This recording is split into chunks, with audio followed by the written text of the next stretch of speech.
Dizem que o primeiro vídeo do seu canal é o pior de todos. Então estou com muito medo. Eu costumava perder muito tempo da minha vida batendo boca na internet. Acho difícil que tenha alguém que nunca tenha feito isso.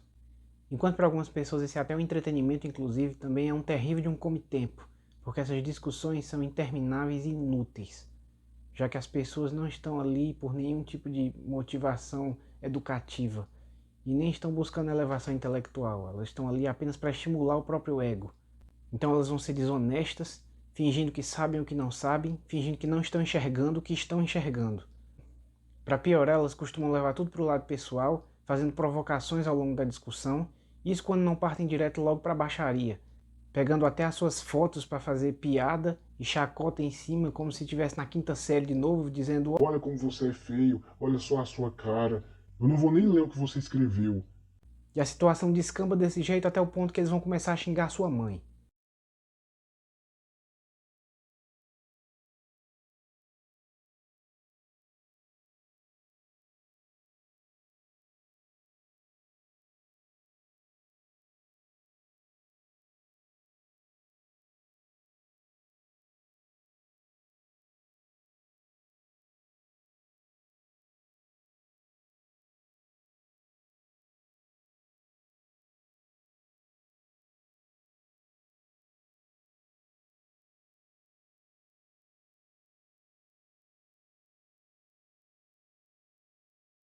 Apesar de todo o estresse e desgaste emocional que é ficar batendo boca desse jeito durante dias a fio, eu descobri que existe uma ciência sobre isso. Todo um complexo sistema de regras e protocolos de como deve ser uma discussão para que ela permaneça razoável. E para que a gente não passe o resto da vida xingando a mãe um do outro, eu acho que seria interessante se as pessoas começassem a aprender sobre essas regras e aplicar elas quando estiverem discutindo. E é sobre esse sistema de regras que vai ser esse nosso primeiro vídeo aqui. Bora, caralho! Você quer ver essa porra, velho?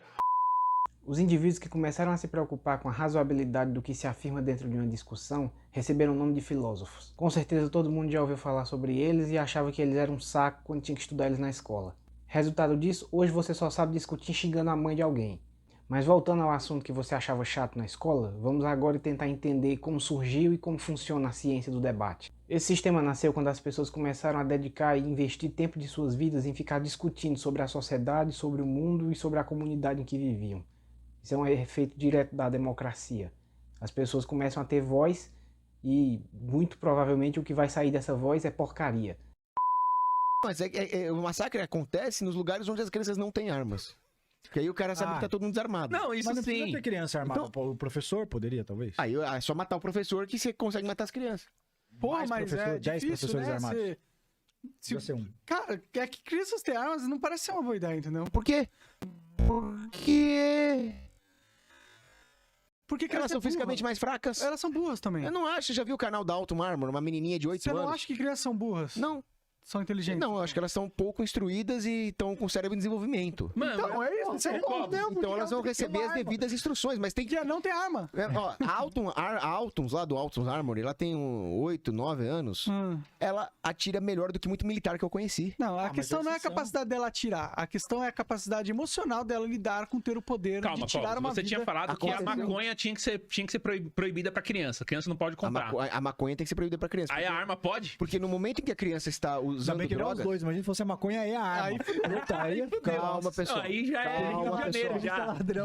No momento em que a criança... Realista, mano, 2.0, Call Pessoal, of Duty na vida real, mano. No momento em que a criança tá usando maconha, ela tá demonstrando que ela não tá com discernimento do que tá acontecendo. Porque a maconha, pra uma criança, é um negócio extremamente prejudicial. Então a droga pra criança tem que ser proibida. mas Agora, pode ser no momento em que a prejudicial criança recebe as instruções pra ter arma e aprende não só o uso técnico dela, mas o discernimento moral e vai recebendo progressivamente essas instruções, ela tem que ter uma arma pra se defender, como já aconteceu o caso nos Estados Unidos, do bandido entrar dentro da casa e quem defendeu a família foi um molequinho de 10 anos. Cara, Tudo bem, eu acho que pode ter porte de arma, os pais podem ter arma e a criança, num caso extremo, pode utilizar a arma. Caso né? extremo é quando tem ameaça. Ameaça tem em todo lugar. Então, sim, mas pensa no mundo, pensa aqui no Brasil, um monte de criança, das crianças que a gente tem hoje. Não, mas não é assim, mano. Não, pensa, todas elas armadas. Você acha que isso dá bom? Não, mas não é assim que eu tô defendendo. Eu tô defendendo com a devida instrução. Mesmo assim, não... Parece que vai dar merda. Desculpa, mas eu não consigo ir com Vai dar você merda nesse pra ponto, não. pedófilo. Não, vai dar merda pra um monte de gente. Não, Que não é a pedófilo criança, também. a criança é A criança, fisicamente fraca. o pai vai falar assim, ó, você hoje não vai assistir TV. Ah, pai, eu quero assistir TV. Pum.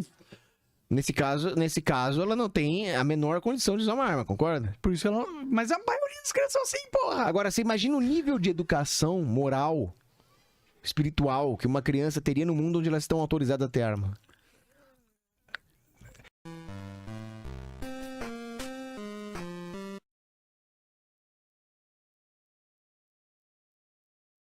Conheço Cuba, o socialismo de Cuba é maravilhoso. Aí, eu queria era que o Brasil fosse Cuba. Então, o que fazer com relação à segurança pública, não só nas aldeias, mas também fora delas, já que o senhor tem a intenção de ser governador do estado? Nossa proposta é acabar com, ter o fim da PM, né? Se o senhor que me fez a pergunta, se a sua mãe tivesse lhe abortado, o senhor não estaria me perguntando hoje aqui, isso é óbvio. Mas graças a Deus que a sua mãe não lhe abortou, que a sua mãe gerou, cuidou de você, permitiu, lhe deu o direito de vir ao mundo, lhe deu o direito de estar aqui conosco. Então, nós, religiosos, precisamos dizer isso para o mundo. Vocês estão destruindo a vida humana. É verdade. Ixi, eu nada, meu irmão. Mas eu tenho, ao mesmo tempo, eu acho importante a gente ter uma régua moral, uma base moral sólida, cristã. Não resolveria tanto se ela fosse islâmica. Mas como assim? Deus decide? Não entendi. Não, Deus não, mas assim, uma régua moral baseada na moral cristã mesmo. Né? Idade média. Idade média, talvez.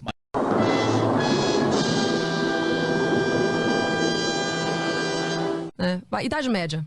Idade média? Talvez. Mas a Idade Média era uma bosta. As pessoas... Pra quem? Tinha que pegar a gripe e morrer. Então, é isso que falam, né? Mas isso foi o iluminismo que fez, né? Essa retórica sobre a Idade Média é muito iluminista, né? A retórica sobre a Idade Média é muito iluminista, né? A Média é muito iluminista, né? Depois marxista, porque foi lá que, na verdade, foi demonizando a Idade Média, onde o Ocidente e a Europa eram majoritariamente dominados, no sentido bom, pela Igreja e pelos valores cristãos.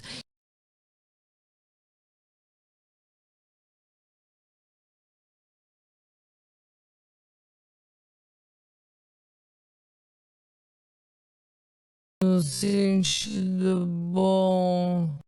É o quê? Nunca assisti, eu não deixo minha filha ver. Óbvio que alguma hora ela vai acabar assistindo na casa do pai, sei lá, na escola. Mas ela já canta a música, ela tem 3 anos de idade, ela canta a música, ela gosta da Elsa. É incrível, né? Porque eles devem ter alguma coisa que mexe realmente na psicologia da criança, porque elas ficam aficionadas. Eu nunca mostrei a Frozen pra minha filha, e ela sabe cantar as músicas, ela adora a Elsa, ela me pede. Eu falo, não, na casa da mamãe você não vai assistir, na casa da mamãe não tem boneca da Frozen. Mas o simples fato de não ter um príncipe, né, já é uma coisa que mexe com a intuição da menina mais pra frente. Né? Tudo bem, eu não preciso ficar correndo atrás de marido, eu não preciso fazer o papel de mulherzinha, porque se eu não tiver ninguém, tá tudo certo também. Ela já cresce com isso, né? Mas se a Frozen lá atrás não precisou, por que eu, né?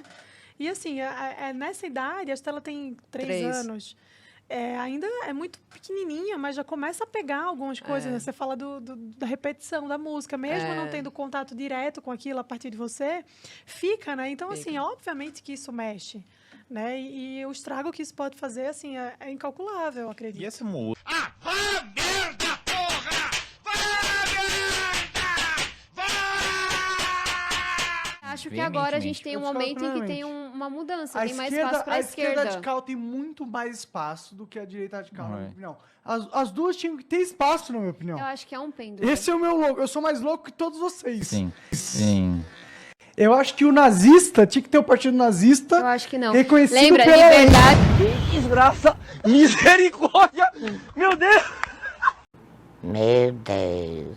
De expressão termina onde a sua expressão coloca a vida do outro em risco. As pessoas não têm direito de ser idiotas. Acertou. O nazismo é contra a população judaica. Isso coloca uma população inteira em risco. De que forma? Porra, pelo amor de Deus, eu não consigo. Quando é uma minoria, não põe. Vamos falar de holocausto? De que forma? Mas era quando era uma maioria.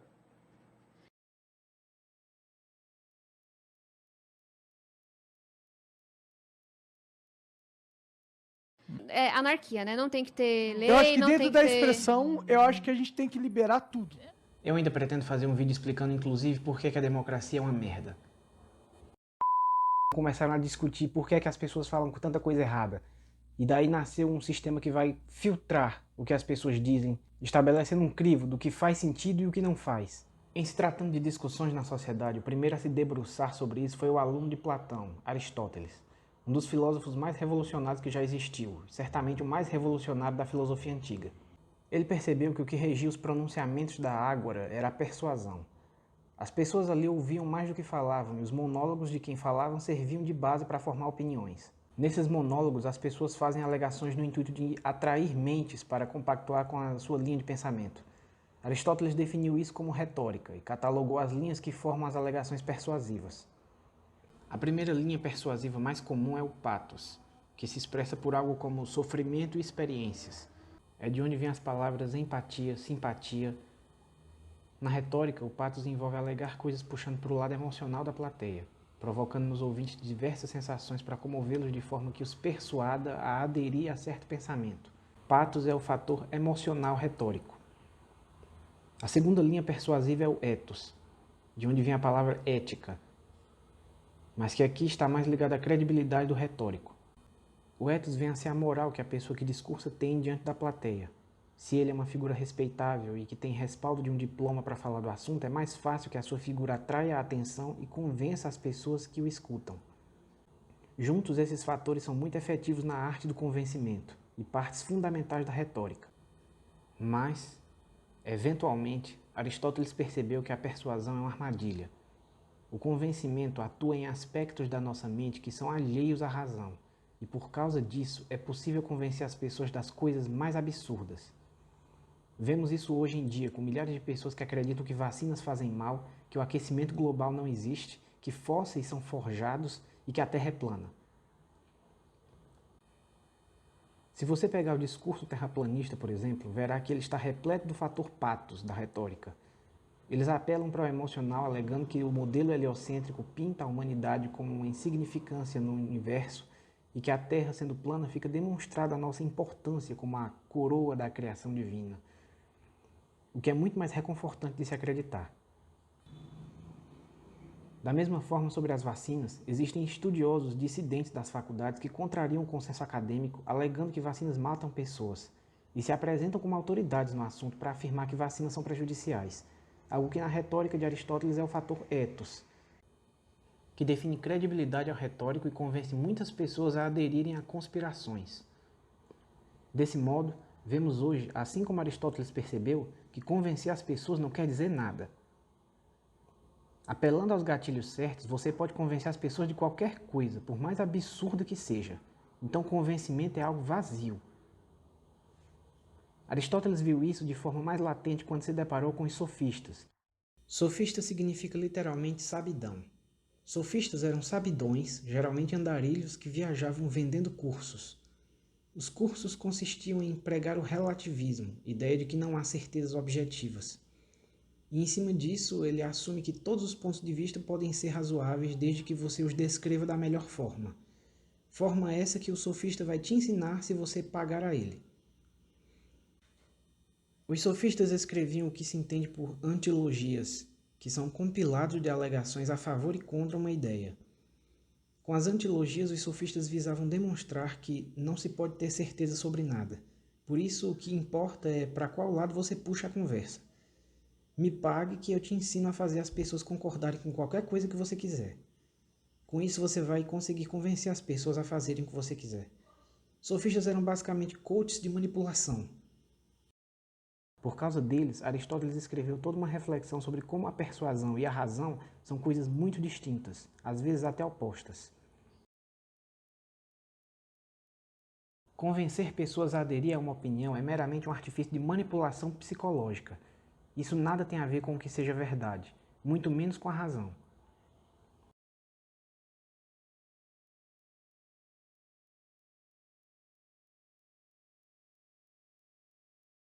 Opinião significa basicamente algo que só existe na sua cabeça.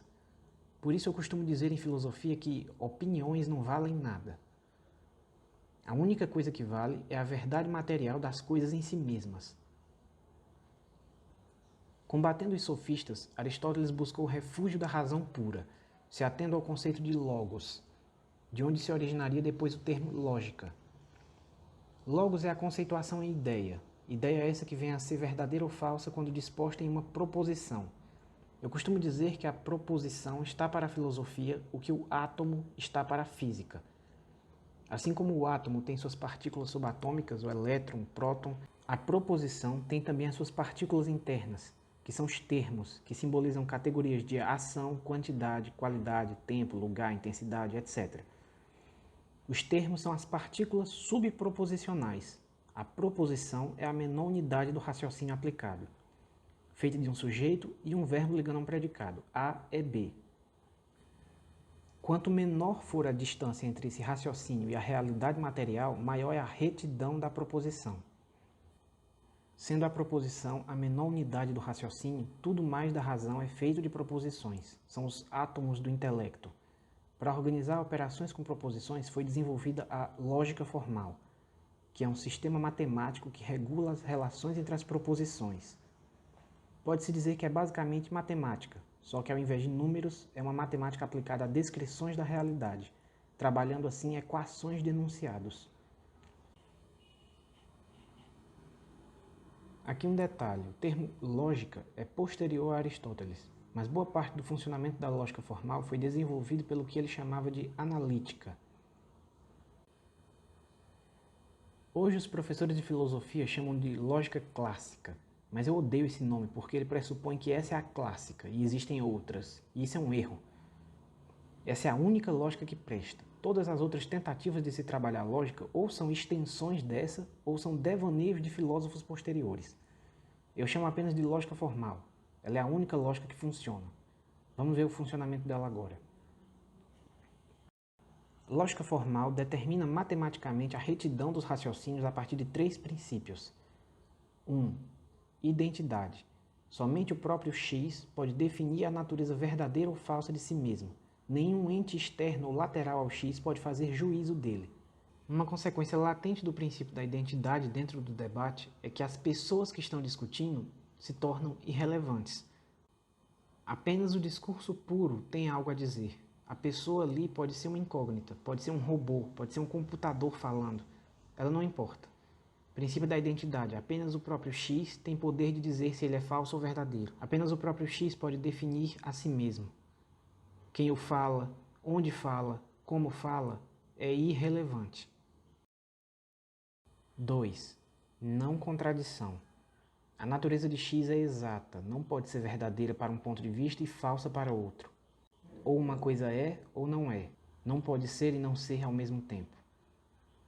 Uma aplicação prática do princípio da não contradição é que não existe 2 pontos de vista que são contrários e ao mesmo tempo igualmente válidos. Se 2 pessoas discordam, uma das 2 está errada. O papel do debate é descobrir qual delas.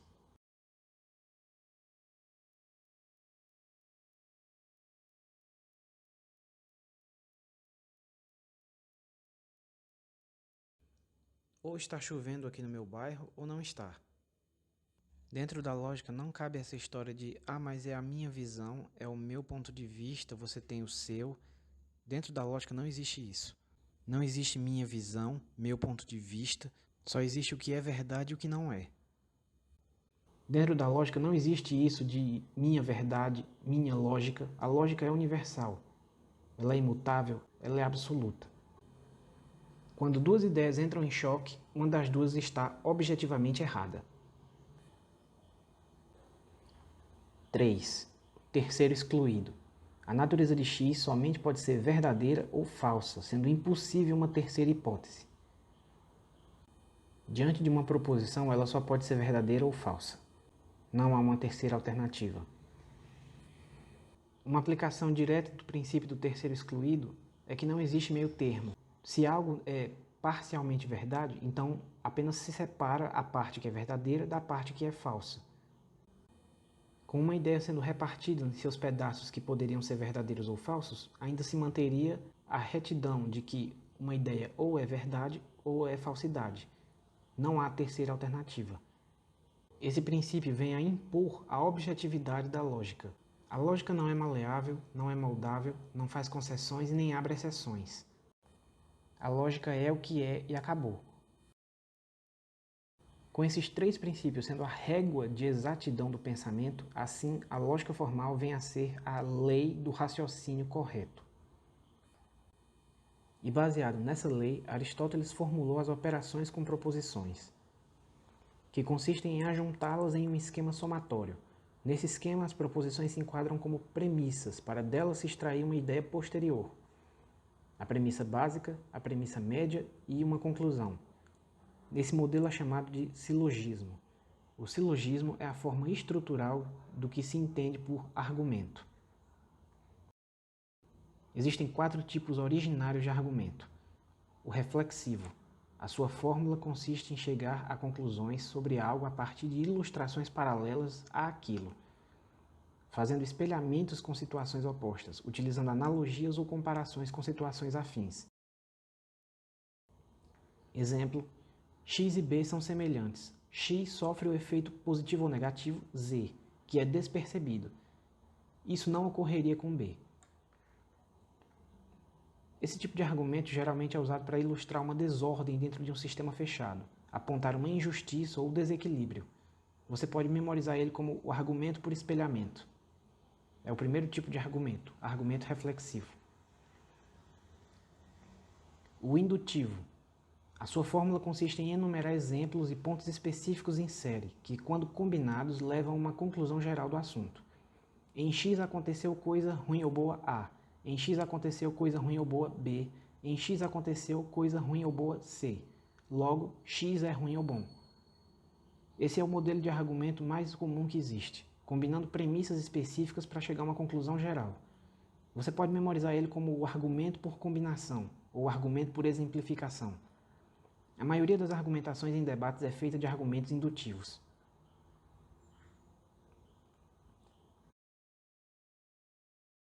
Estatístico. Consiste em usar o dado bruto da realidade como premissa direta para a conclusão. X é verdadeiro ou falso por causa do fato N. Esse tipo de argumento também é muito usado e costuma ser o mais intuitivo, porque ele se trata de um argumento pronto. Quase não necessita de raciocínio para montá-lo. Você simplesmente evoca um dado da realidade e atesta o seu ponto e fim. Como é um dado da realidade, é apenas fato puro, sem necessidade de raciocínio. Assim sobra muito pouco espaço para uma contestação. Trata-se da aplicação direta do ditado contra fatos não há argumentos. Essa é uma forma popular de dizer. Filosoficamente significa contra um argumento estatístico não resta abertura para contestação. Por isso, o argumento estatístico costuma ser o tipo mais potente dentro da lógica formal. Até porque, pela natureza puramente factual dele, para alguém conseguir utilizar um argumento estatístico, precisa primeiro existir o fato disponível na realidade para esse fato ser evocado como argumento. E se existem fatos disponíveis favoráveis ao seu ponto, já é porque, muito provavelmente, o seu ponto está bem perto da verdade final. Em suma, o argumento estatístico depende da disponibilidade de fatos na realidade e não da vontade do usuário. Não adianta você querer usar um argumento estatístico. Você precisa encontrar na realidade os fatos para poder evocá-los como argumento estatístico. E, por isso, quanto mais fatos existirem disponíveis na realidade para o usuário evocar, mais próximo esse usuário está da verdade final. A quantidade de argumentos estatísticos que um debatedor consegue usar numa discussão já é por si só um termômetro prévio de que ele tem razão, antes mesmo do debate terminar. Mas isso é apenas uma probabilidade, não uma certeza. Uma pessoa pode sim conseguir usar muitos argumentos estatísticos e ainda assim a sua ideia ser provada errada no final. Dedutivo. Consiste em extrair uma conclusão implícita de uma premissa geral que já diz o que pretendemos concluir. Todo A é N. X é um A. Logo, X é N. É o que vários séculos depois, Immanuel Kant viria a chamar de um a priori. Para Kant, a priori é uma ideia que já está contida no conceito da coisa, sem depender da experiência de conhecer aquela ideia. Todo triângulo tem 3 lados. Está contido no conceito de triângulo ter 3 lados. De forma mais primitiva, Aristóteles chamava isso de argumento dedutivo. Os argumentos dedutivos são quase tautológicos, ou seja, redundantes, de modo que simplesmente não existe contestação para eles, pois tentar contrariá-los criaria um oxímoro, uma contradição por definição, como dizer solteiro casado, bola quadrada, isso são oxímoros. E é o que ocorre se você tentar contrariar tautologias como os a priori do Kant, que o Aristóteles chamava de argumentos dedutivos. Esse tipo de argumento não tem muita serventia e são basicamente de enfeite. Eu pelo menos nunca vi eles serem usados em debate. Acho que nunca são usados porque realmente não têm funcionalidade prática e geralmente são apenas recitados ilustrativamente para alunos iniciando no estudo de lógica formal. É clássico isso nas aulas, sempre colocam todo homem é mortal, Sócrates é um homem, logo Sócrates é mortal. É ilustrativo, dificilmente isso aparece numa discussão de verdade. Mas é isso, são as 4 formas originárias de argumento: argumento reflexivo, argumento indutivo, argumento estatístico e argumento dedutivo. Sendo essas as 4 fórmulas silogísticas dos argumentos, existem as 2 substâncias possíveis para encaixar nessas fórmulas: doxa e epísteme. A doxa é o pensamento simples e básico, desprovido de estudo ou de conhecimento. Doxa é basicamente opinião pura, é o que chamamos de achismo. É qualquer coisa que lhe der na telha. Por isso não é digno de crédito. A doxa é o que eu disse no início que não vale nada. Eu chamo a doxa de dejetos da mente. Já a epísteme é basicamente o contrário da doxa. Epísteme é o que é fruto de teste, análise e estudo. Epísteme é o conhecimento, a ciência. Como deve ser óbvio, a epísteme é a única coisa que deve ser substância para encaixar nas fórmulas silogísticas, devendo a doxa ser descartada como dejeto. Com a substância epistêmica aplicada em uma fórmula silogística, você tem seu argumento, o qual pode ser forte ou fraco. A força do argumento é medida conforme o quão próximo ele está da demonstração, para além de dúvida, da veracidade da ideia a que tenta sustentar. O quanto ele demonstra sem deixar dúvida que a ideia que tenta provar é verdadeira. O conjunto de vários argumentos forma uma tese. A tese é a ideia maior que uma pessoa tem e vai defender. Então, pintando toda a estrutura, a tese é sustentada pelo conjunto de argumentos, os argumentos que por sua vez são feitos de silogismos e os silogismos feitos de premissas e as premissas feitas de proposições. Acima você vai ver que a tese se digladia com outra tese contrária, que é uma dinâmica mais aprofundada na filosofia de Friedrich Hegel. Hegel lidava com o conceito de negação, que é o processo pelo qual algo vai deixando de ser o que era e se transforma em outra coisa. Ele dizia que tudo na natureza passa pelo processo de negação, e depois negação da negação, tal qual um jogo de sinais na matemática em que um menos com menos dá mais. A negação da negação produz um novo conceito. Hegel dizia que a natureza é um espírito de sucessivas contraposições.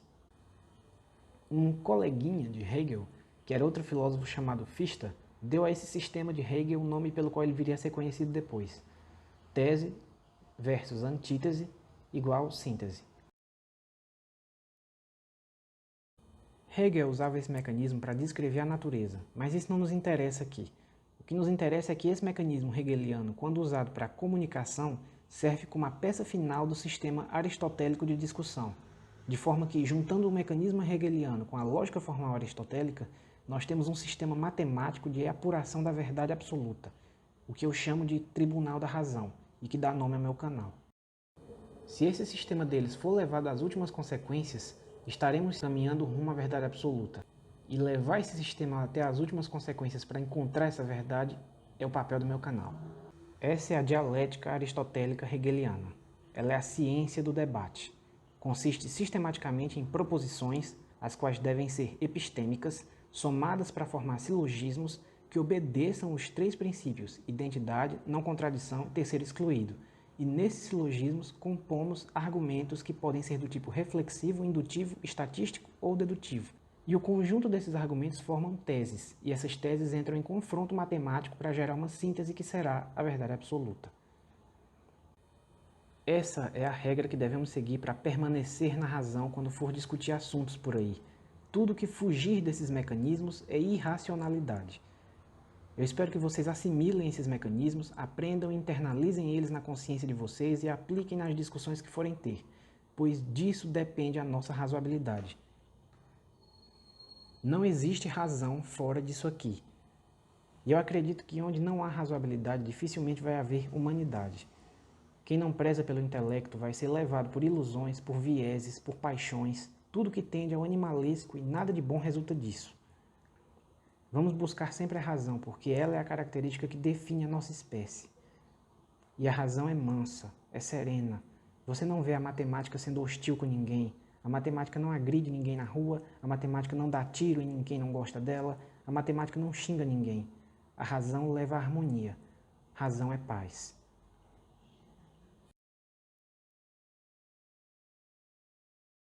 Vocês viram que eu abri o vídeo falando sobre como a desonestidade das pessoas em discussões foi o que me motivou a ter interesse em estudar filosofia. Mas na verdade o remédio mais indicado para lidar com esse tipo de pessoa é simplesmente não conversar com elas. A maioria das pessoas que se dispõem a discutir assuntos não é por razoabilidade, e sim por apego emocional, por orgulho ou por lealdade a alguma coisa que foi ensinada a ela em casa, na igreja ou em alguma instituição de onde ela veio. Essas pessoas não vão dar ouvidos à razão e vão continuar teimando contra tudo que seja apresentado a elas. Não importa o quanto você prove que aquilo que ela acredita está errado, ela vai morrer abraçada com aquela ideia. A filosofia classifica essas pessoas como quem cometeu suicídio intelectual. Elas abandonaram a razão. Tentar argumentar com esse tipo de pessoas é como tentar dar remédio a defuntos. Isso sem falar os casos em que as pessoas estão discutindo movidas à histeria coletiva, que é basicamente o que acontece no Twitter. O Twitter, inclusive, que é uma rede social feita para criar discórdia, já que tem aquela limitação de caracteres exatamente para que as pessoas não consigam desenvolver raciocínios, não consigam expor argumentação com detalhes e assim favorecer mal-entendidos e pessoas que leem com má vontade já procurando motivo para criticar. Então, se você é uma pessoa que procura pela sensatez e discutir com racionalidade, a primeira coisa que você deve fazer é excluir o Twitter, ou nunca entrar lá, assim como tentar evitar entrar em discussão com qualquer um que se comporte parecido com o pessoal de lá. A minha intenção com esse vídeo e com esse canal é espalhar o interesse pela filosofia, para que mais pessoas tenham acesso e principalmente a possibilidade de aplicar esse conhecimento na sua vida. Que as pessoas procurem por mais razão naquilo que elas defendem. E isso também passa pela forma como a gente se comporta. Não vai adiantar nada dominar os mecanismos de lógica formal e da dialética se você entra em confronto com pessoas que vão para a baixaria, que só vão te provocar, te xingar e fazer você perder a cabeça e xingar de volta. As pessoas, especialmente no Brasil, andam muito longe da sensatez, principalmente nos assuntos onde mais se precisaria de sensatez, que é discutindo sociopolítica. Esse talvez seja o assunto onde as pessoas mais fogem da sensatez e mais caem para a animalidade e brutalidade uns com os outros. A gente viu na eleição do ano passado como as pessoas já praticamente não conseguem discutir sem partir para a brutalidade. Elas não conseguem trocar 2, 3 palavras sem querer meter o soco na cara um do outro. A coisa já está num nível onde já não basta mais só xingar a mãe um do outro. As pessoas agora querem se agredir, querem se matar. Não é mais absurdo que alguém puxe uma arma no meio de uma discussão e ameace o outro de morte. Isso aconteceu mais de uma vez no ano passado por causa de discussão política. No meio de uma discussão na rua, pessoas sacaram uma pistola e começaram a perseguir umas às outras, ameaçando de atirar nelas, colocando inclusive a vida de terceiros em risco. Pessoas que iam passando na rua e de repente tinham que se deparar com a ameaça de levar um tiro, simplesmente porque tinha 2 idiotas discutindo ali. Pessoas que não conseguem resolver as divergências intelectuais no intelecto e aí tem que se comportar feito animais no meio da rua, colocando até a vida de outros em risco. Houve gente que morreu no dia do próprio aniversário, durante a festa, por causa de troca de tiros em função de discussão política. A falta de apreço pelo intelecto leva a esse tipo de coisa. Quanto mais você se afasta da razão, mais você se aproxima da bestialidade e da violência. Pessoas sacam pistola no meio da rua e correm atrás umas das outras para atirar nelas simplesmente porque não gostaram do que ela disse. E a proliferação desse tipo de comportamento é o que vai acontecer quanto mais pessoas deixarem a razão de lado. Por isso eu considero importante que as pessoas aprendam sobre lógica formal e passem a discutir seus assuntos pautados por essas regras, seguindo esses princípios, e assim voltem a se comportar como seres humanos. Como eu disse durante a explicação do tema, a razão é mansa, ela não é violenta e não xinga as pessoas. A razão permite que a gente se comporte, feito gente. Se você também considera isso importante, compartilhe esse vídeo com as pessoas que você conhece. Eu vou continuar trazendo outros assuntos sobre filosofia e sobre debates. Vou fazer análise de discussões de pessoas na internet, discussões famosas que aconteceram. Então esse vídeo aqui fica servindo também como uma apresentação da temática do meu canal, para quem tem interesse nesses assuntos e queira se inscrever. Eu não vou falar de mim, não vou me apresentar, não vou falar meu nome, eu não tenho interesse que o canal seja sobre mim. Eu desejo que o foco fique na temática que eu estou abordando e não na minha pessoa, então... E sim, eu sei que a iluminação desse vídeo tá bem ruim. Mas esse é meu primeiro vídeo, então tem que estar ruim mesmo.